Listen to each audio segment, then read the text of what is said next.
E quando ela falava, me deu um arrepio, um negócio Traz ruim. incômodo, né? E eu falei, não pode ser Deus esse negócio, porque quando é de Deus a gente se alegra, né? O negócio me deixou. E aí eu voltei para o pastor da igreja e falei, pastor da igreja, o senhor tem mais discernimento que eu, o senhor pode me ajudar? E ele falou, o que está acontecendo? Eu peguei na mão do pastor e cheguei perto da irmã, e a irmã falando línguas estranhas, e o pastor voltou e falou, isso não é Deus. E eu falei, então a gente só tem uma coisa para fazer. E o que? Eu falei, vamos expulsar, não é? E aí quando eu apontei para a irmã, eu falei, em nome de Jesus, está repreendido agora. A irmã literalmente estava possuída, e a igreja parou, e o pastor pegou o microfone, tá vendo, irmãos? Já é uma aula para nós, para tudo que a gente vê, achar que tudo é Deus, e a gente não tem o discernimento para entender quando de fato é Deus, a gente fica glorificando algo que a gente nem sabe o que é, não é? E aí quando foi ver, irmão, o culto tinha acabado 8 horas, e a gente ficou quase 10 horas da noite tentando expulsar, e a gente expulsava e voltava na legião, uma guerra terrível, ao ponto dos irmãos que veio de ajudar em oração saíram com medo. Eu já não entendi este cristão desta era, não é? Alguém que diz que tem o Espírito Santo de Deus, que é poderoso, que é maior daquele que está no mundo, aquele que está em nós, é aquele que está correndo daquele que é pequeno diante de Deus, que é grande, não é? Por isso que eu entendo, a gente como crente cristão em Cristo, precisamos de fato ter discernimento daquilo que é de Deus e aquilo que não é de Deus, porque no último tempo o anticristo terá esse poder de fazer milagres e fogo vai cair do céu, e infelizmente pessoas que viveram, que entenderam, que compreenderam o dia da graça de Deus vão ser enganados por essas coisas levianas que o inimigo pode fazer. Só que a Bíblia diz, e João relata, que no último dia Deus vem dar o juízo final, joga todos aqueles que estão condenados no lago de fogo, e aí acaba. Aí João relata sobre a nova terra, sobre o novo céu. Me ajuda, quem quer ir para o céu aqui diz amém? Amém. É muito fácil. E aí João relata sobre o céu e a gente vai se alegrando, porém a Bíblia diz que ele fala, e aqueles que vencerem. Só que João dá uma condição, é para quem? Vencer. Então não é para qualquer um. Mas também Deus não tem exclusividade com todo mundo. A Deus coloca, eu costumo dizer que as bênçãos de Deus são condicionadas à obediência. Deus criou o céu para todos, mas infelizmente não é todos que querem obedecer a palavra de Deus para ir morar no céu. Então o céu não é classificado para os melhores, é classificado para os obedientes. E João relata isso, porque o céu foi criado para aqueles que são fiéis, para aqueles que venceram. Aí João dá algumas classificações, se você tiver com a sua Bíblia aberta, no verso 8, e ele dá algumas classificações que a gente tem que tomar cuidado. Os tímidos, os incrédulos, os abomináveis, os homicidas, os fornicadores, os feiticeiros, os idólatras e os mentirosos. E a sua parte será lançado no fogo de enxofre de lago ardente. Então João classifica aquilo que a gente vai para aquele que venceu e aquele que não venceu para onde vai. Então João classifica que o céu é para aqueles que são fiéis. E a Bíblia é norteada por isso. Desde o Antigo Testamento a gente entende que as bênçãos de Deus são condicionadas à obediência. Deuteronômio capítulo 28, do verso 1 em diante, Deus coloca o povo e diz: tem 2 montes e vou te dar a escolha aqui para vocês. O monte da bênção e o monte da maldição. Qual é o monte da bênção? Quando você estiver diante da minha palavra e obedecer, te coloquei sobre cabeça e você não ficará com cauda. Te colocarei por cima e você não ficará por baixo. Então Deus coloca diante do povo dizendo: tudo aquilo que você quer da minha parte vai depender mais de você do que de mim. Por quê? Se você quer ser salvo, você precisa estar comigo obedecendo a minha palavra. Porém, se você quiser dar conforme você quer, aquilo que você acha, aquilo que você pensa, e acha que a sua vontade é muito maior do que a de Deus, fique tranquilo, porque no final você colherá aquilo que você plantou. Gálatas capítulo 6, versículo 7 diz: não erreis, Deus não se deixe escarnecer, porque tudo que o homem plantar, isso também se fará. E o que planta na carne? Na carne colhe a corrupção, porém o que planta no Espírito, do Espírito colherá a vida eterna. Então aqui ela não parece e faz uma aplicação. Aquilo que você quer da parte de Deus depende mais de você do que de Deus, porque Deus tem o poder para fazer muito mais daquilo que pedimos ou pensamos. Porém, se nós queremos, mas não obedece, não vamos ter, porque Deus não é menino e não fica chantageando ninguém. Porém, se nós quisermos sair daqui abençoado, crendo, sabendo que quando Ele voltar a gente vai subir, o que eu faço?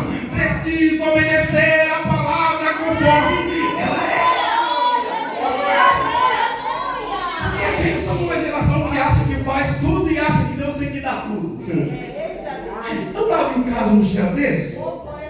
Está gravando? Grava mais não, rapidinho.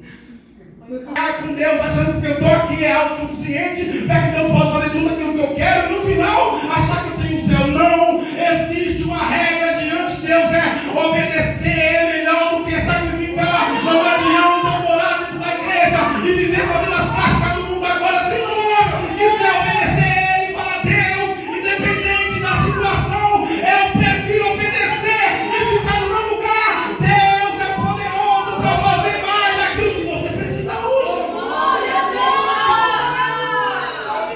Jesus! É necessário. E Jesus, explicando isso, Mateus capítulo 7, ele fala algo que me dá medo como pregador. Medo porque a gente não tem essa ideia, a preocupação que temos que ter diante de tudo isso. Ele diz: nem todo aquele que diz Senhor, Senhor, entrará no reino dos céus, mas aquele que faz a vontade do meu Pai. Então o ato de eu falar não me aprova dizendo que eu vou.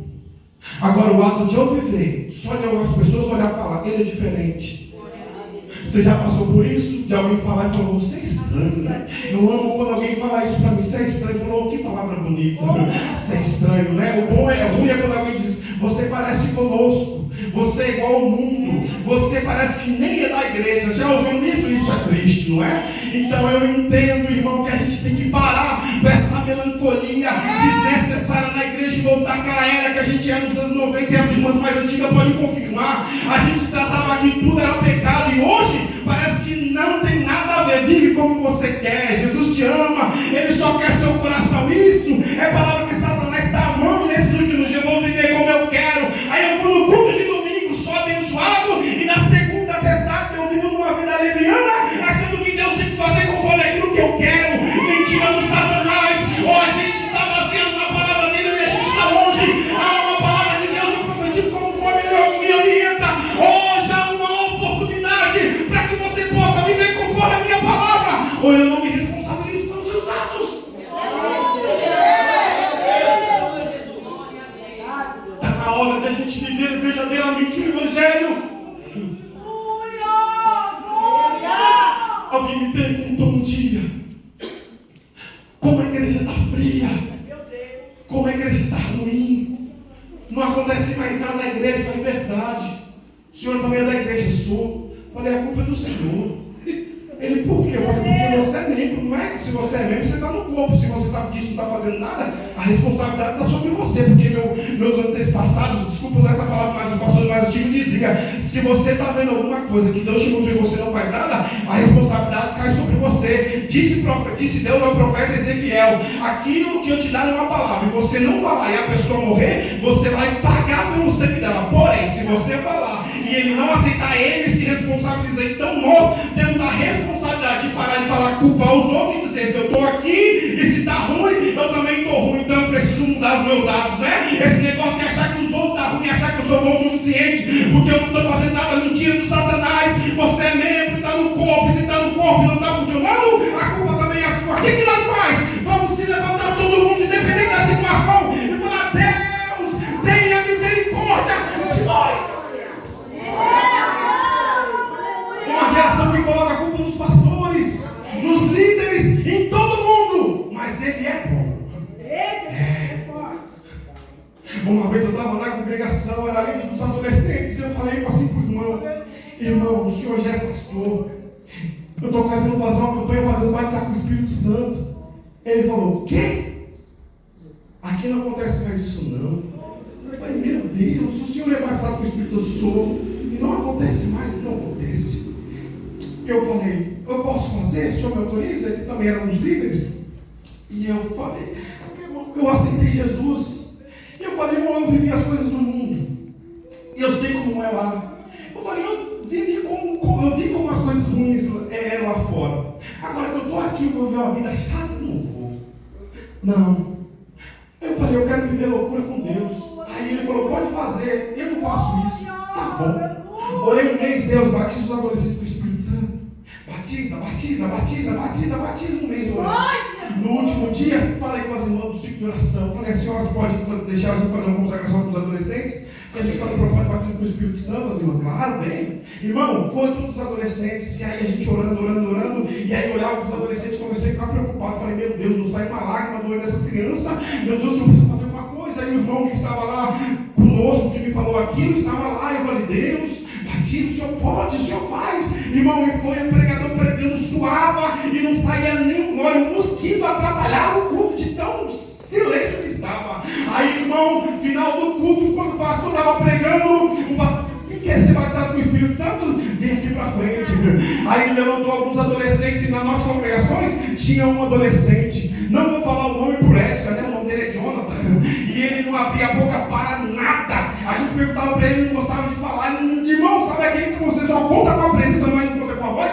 Era o Jonathan. E fui o primeiro a se levantar para ir para frente. Eu falei, meu Deus, tem misericórdia. Senhor, o Senhor pode batizar, mas o Jonathan não gosta nem de abrir a boca para dar glória. E aí foi o Jonathan e alguns adolescentes lá para frente. E aí o pastor orando, daqui a pouco o pastor falou, acabou de batizar um. E aí eu falei, olhando e procurando todo mundo, e eu via só o Jonathan parado. Eu falei, quem que batizou? Aí passou esse daqui. Eu falei, o Jonathan? Não tem como. Fui até na frente, quando eu coloquei o ouvido na boca do Jonathan começou a falar em línguas estranhas. Daqui a pouco aquele moleque era quieto, começou a pular, começou a correr. E o próprio Jonathan que ele falava, quando eu comecei a colocar as mãos na cabeça do adolescente, e daqui a pouco ele batiza um, batiza outro.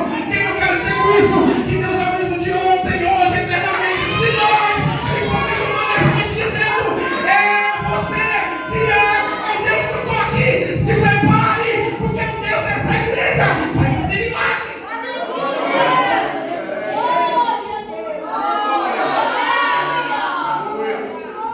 Ô irmão, está na hora da gente quebrar o protocolo. Desculpa, não sou saudosista, mas é um fato.